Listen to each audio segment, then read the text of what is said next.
It's now been over 2 decades since the PlayStation 2 came out. Many people probably didn't get it the first Christmas it was released, but it seems like many people who are in their mid-20s like I am got a PlayStation 2 as a Christmas gift, something like probably 15 plus years ago now. And with that came a completely different era of gaming. You probably wanted to game with it. If not, you were just using it as a fancy DVD player. So what game did you end up with it? Well, it depends on when the system came out. For me, since I got mine much later into the PS2's life cycle, Sonic Riders was the first game I got in the PlayStation 2. I thought it looked like a cool game. My parents agreed. And ultimately, while some people may have had their first game be a Grand Theft Auto title or some, known good title, oftentimes many of us just ended up with some random game that our parents selected as our first title to play on this new hardware. And for many of us, the first home console that we owned in general. And because of that, you kind of shape unique nostalgia around that first game that you owned on the hardware.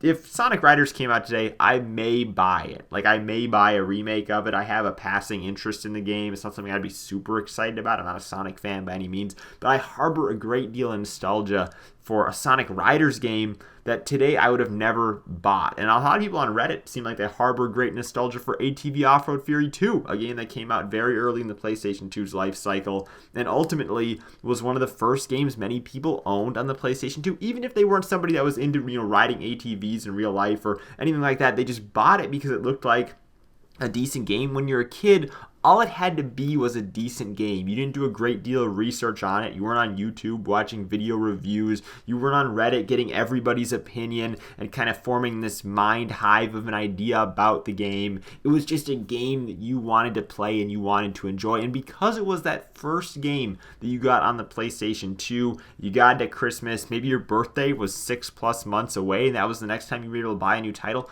you put so much time exploring, that free roam in ATV Off-Road Fury 2 or replaying races and Sonic Riders because that was the only game you owned for months at a time. And I feel like that, deep playthrough of games is something that's so greatly lost now in a world where many of us are just trying to finish the title we're on so we can get on to the next title. I mean, the idea of a backlog is almost a bad idea because it tries to pressure you into completing a game as quickly as you can so you can get on to the next game. When we were kids and we had these systems and we had these first titles, we just had to get every ounce of enjoyment we could out of that game. And maybe you traded it with somebody else so you could borrow their title and they borrowed your game for a little bit and you played that one game as hard as you could. The review scores didn't matter. I have no idea what the review scores were on Sonic Riders when it released because that didn't matter to me. What mattered was that the game looked like it was fun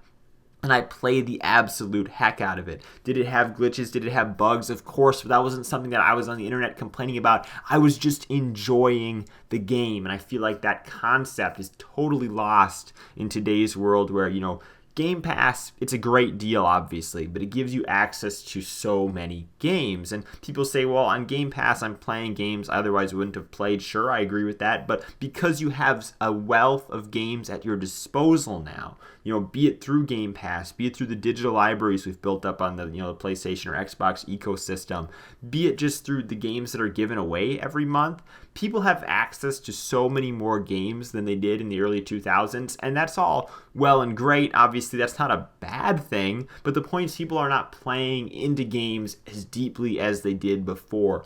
People got more enjoyment out of ATV Off-Road Fury 2 than a game that had, tens of millions of dollars of a budget that maybe came out last year, because that game, that AAA title on, 4K hardware, they rushed through.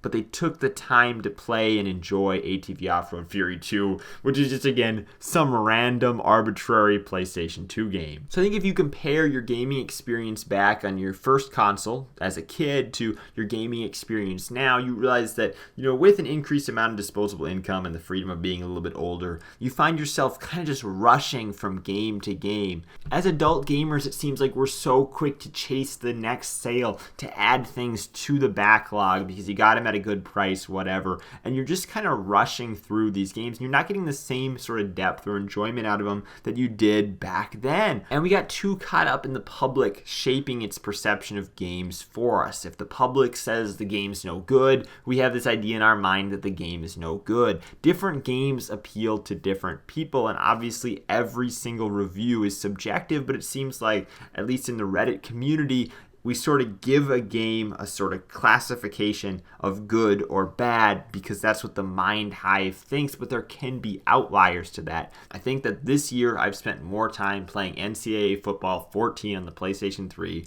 via the College Football Revamped mod than I've spent playing any other game. I'm talking about a sports game that came out 8 years ago. I've spent more time playing than any other game, because I enjoy playing that game. It doesn't matter that every single time NCAA Football 14 comes up on, a PS3 or an Xbox 360 forum that I'm on, and the quote-unquote hardcore gamers diss NCAA Football 14 like a broken record, complaining that it's so expensive when it's just a football game because they want to get, a precious sealed copy for them to put on their shelves just to collect dust for some reason, even though they hate the game and its mere existence. But I don't let that opinion shape the way I feel about a game that I just simply enjoy. I don't need to play the newest games. I don't need to play it on the newest hardware. I just need to play the games that I enjoy and that I think my time is best spent on. So before you rush to buy a title that's on sale for Black Friday, take some time to actually look at the titles you already have and see if there's some you might want to dive deeper into, some you haven't even got around to playing yet that maybe you're just curious what it's even about because you bought it for a few bucks and you never took another look at it again. Take some time to revisit those, maybe try out some games from your childhood on an emulator. Just play games that you enjoy rather than trying to chase the next great deal or the next supposed, popular title according to the hive mind that is the internet. Thank you guys for watching. I'm Bailey, and I will see you in the next video.